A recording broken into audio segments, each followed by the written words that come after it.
So, I always forget to clear my throat before I start speaking to my laptop. Anyway,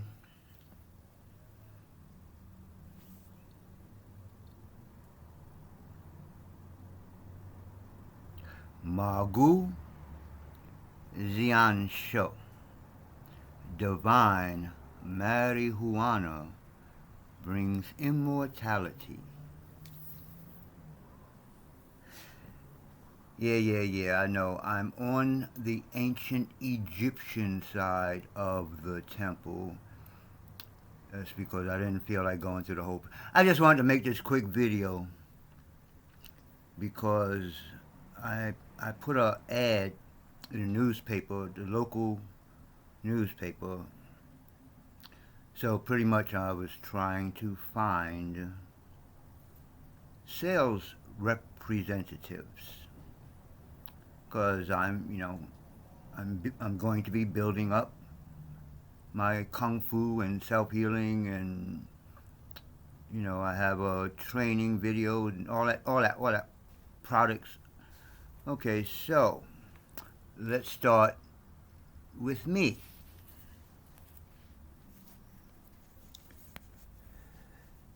This picture I think is about 1990, I guess, around that time, or you know, we had been together for a while. We had a group or a production company that we called, or it was called Creative Touch. They started out as a band.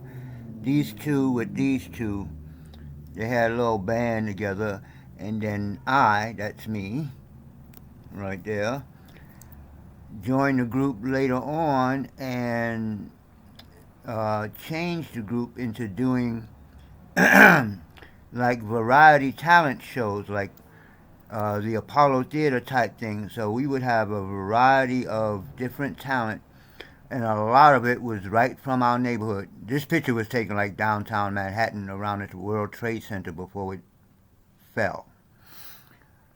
So, but back then, what we were doing, we were giving shows. This is me. I was the production. I was a bunch of shit. I was the production manager. I was the co-producer with this guy that got his face covered up. So I was the manager. I was producer. I was the photographer. I helped with the promotion. So I should say I was co-producer. Spice Nice started the group and all that stuff. So it was his business effort, as you say, I guess. I was the oldest, and I already had experience doing fashion shows and stuff. Now this guy over here, he was pretty well known. I don't know what happened to him, but he was a well-known fashion designer. Uh, his name was Fajon, and she was our secretary slash videographer, and the two beautiful ladies on the side used to hang out with me, and they're a little taller than I was, especially if they put on heels, and we walk downtown and they have short shorts on, and man, the men, oh man, I just had to bow my head because there's nothing you could say. Anyways, in these times, I was, or we was, selling tickets to our shows. After the first show, we figured that out. We had a show and just invited people, and nobody showed. So we was like, oh, let's sell tickets first, and if nobody showed, at least we done made the money. So we started selling tickets, and people showed up because they done paid their money. And it wasn't a big deal. This is the whole business. You rent a space, like the space we standing in here. You get promotion. Now, how we promoted back then, this is New York City. How we promoted back in these days was with flyers. You hang flyers up on poles and you pass flyers out. So back then, the laptop had just came out, so we used to have to go all the way downtown to this Caucasian lady, tell her what we want. She make up the flyer. Then we go have a bunch of flyers made. The biggest show we ever had, we had 10,000 flyers made. Put them up all over the goddamn place. And then we went out as a group and passed out all 10,000 flyers. Got on the train, stood on 125th Street, da da da da. We got those flyers out. And the result was, well, on top of that, the show that we were selling tickets for was the first time that the male strippers did a show up in the Bronx. Usually it was Brooklyn and Manhattan. So our show was the first show, because Spice knew a couple of guys. That was the first show in the Bronx. We had almost 1,000 people. It was so many people at the door. I was at the door taking the money because I was the manager. And there was so many people coming in the door, we had to shut the door for a while just so I can catch up, count the money, pass it off to whoever was taking the money, and they take it somewhere, da da da da da. So we packed the place, right? Why? Because we had a bunch of flyers. What it was, now if we put out 100 flyers, maybe one person might show up to your show. 10,000 flyers, 900 and some odd people showed up for one night. The tickets were $15 per person.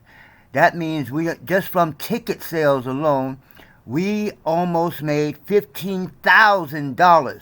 Now we rent the space, that space in particular. We did a couple of things with that guy. So we rented it beforehand. It was $2,500. That $2,500 got us, we was able to sell liquor, and we rented space out to people who wanted to put up tables. One in particular I can think of, it was two ladies. They had a sex, well, I won't say sex toys, but it was all kind of sex stuff they were selling. So they had a table, different people had tables. So we made money in one night. Then the next day, well, we partied till the next day, but the next morning, we left, no rent to pay, nothing to clean up except our stuff. Spice was a DJ, so we owned the equipment. We just went back to the house and chilled the hell out. Now, why am I saying this long-ass story?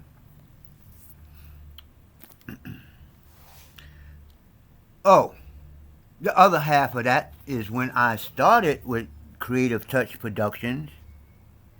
That's me right there. I was younger. I had black hair.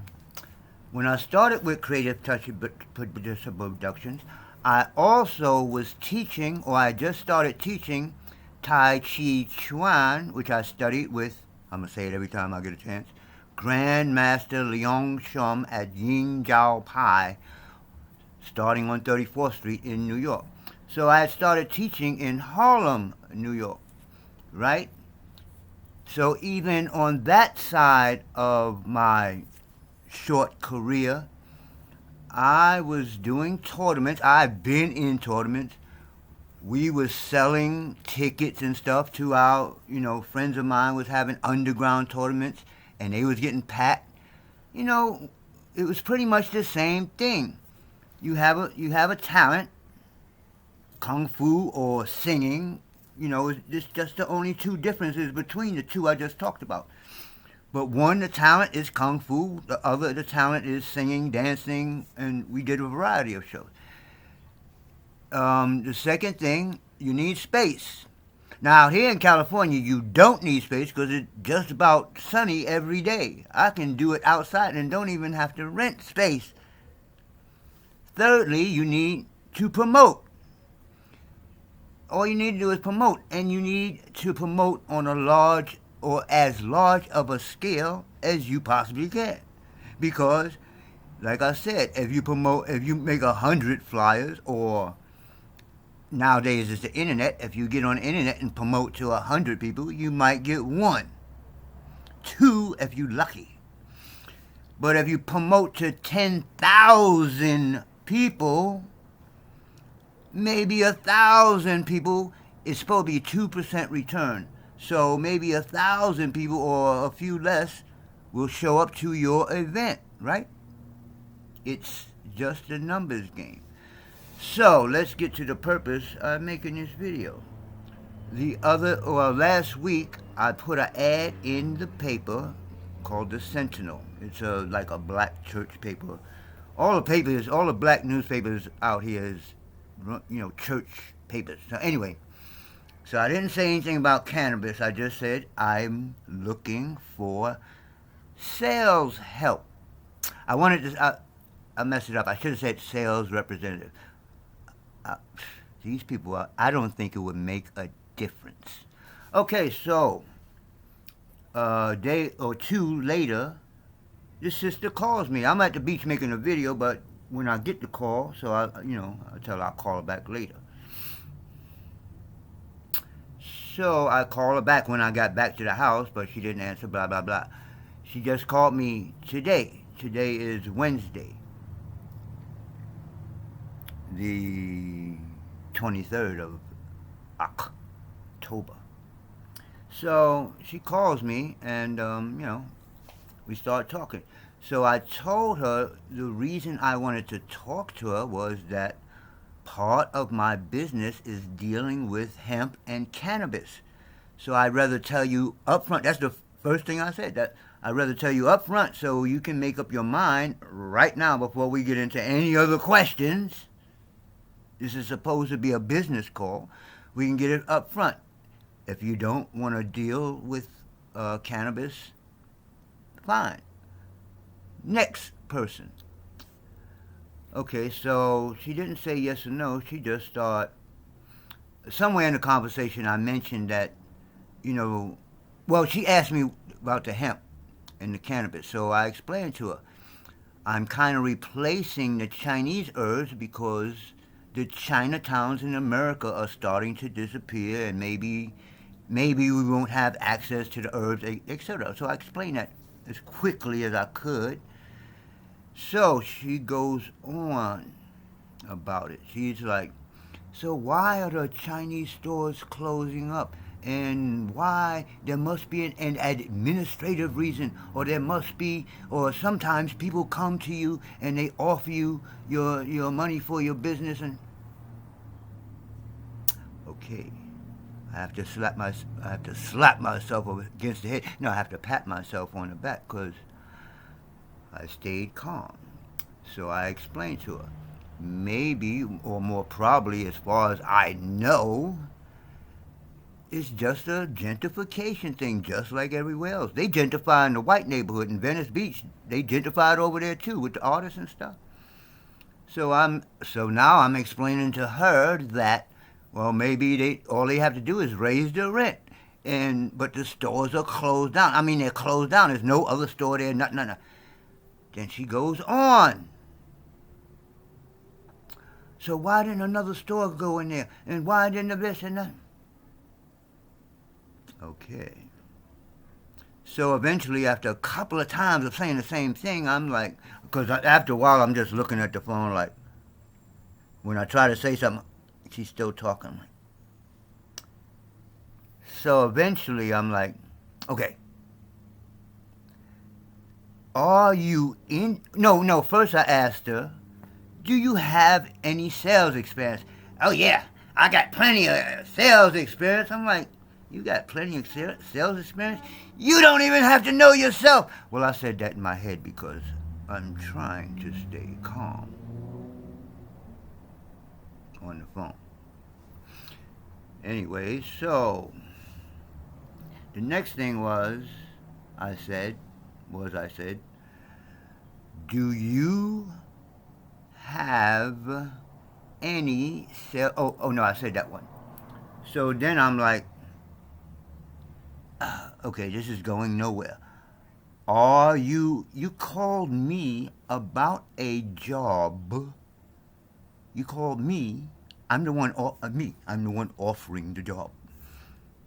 You're the one supposed to be looking for a job.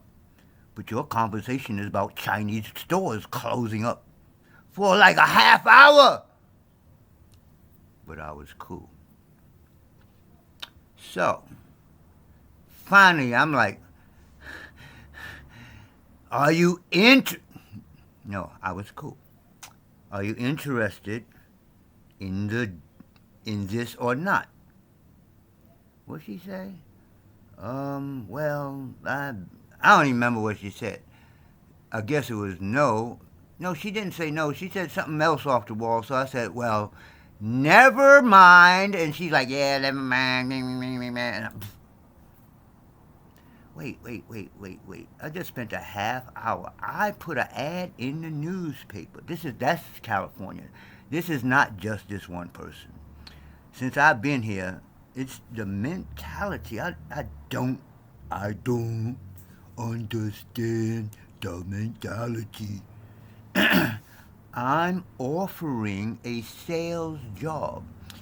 You called me and said that you have experience doing sales. I'm like, well, you should know at least how to sell yourself. Somewhere in the conversation it was like, well, you're the boss. You tell me. No, she asked me, how do you want me to sell? Do you want me to sell on the internet? Do you want me to sell face to face? I'm like, okay, I was cool. I said, when I put my sales team together, or you, that's up to you. Now you want me to tell you how to do your job? I'm the teacher. If I was a salesman, I'd be making my money as a salesperson. Man, woman. But no, I put an ad out for somebody like you to call me on the phone, my number, to start an argument. I'm done. I don't know. I got 2 more weeks for this ad. I'll see what happens. She was the first and only caller so far, but it's only been tomorrow will be a week. So we'll see what happens in the next 2 weeks. I'm sorry, I might sound pessimistic, but I don't expect any better. If I find one or two good salesmen that can take my products, I'm gonna do lectures, workshops, just like I showed you when we was doing shows. That's nothing but doing a lecture or workshop, whatever it is that we're doing, having a space, promoting, and I forgot the last, most important part, selling tickets before the show.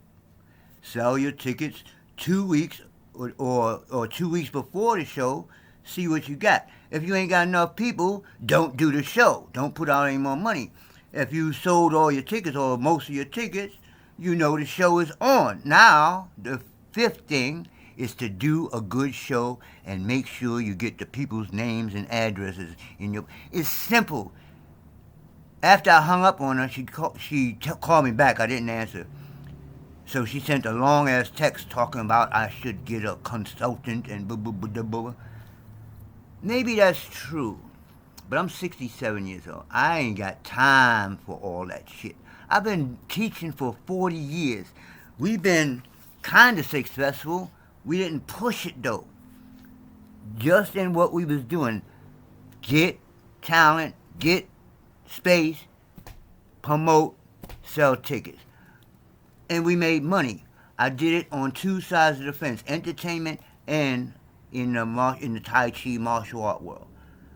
And I did that for 30 years, almost 40 years in New York, in Virginia, in Georgia. And out here has been the most difficult of all. I had a class. Them niggas turned out to be bums. Bums, straight up. They had talent.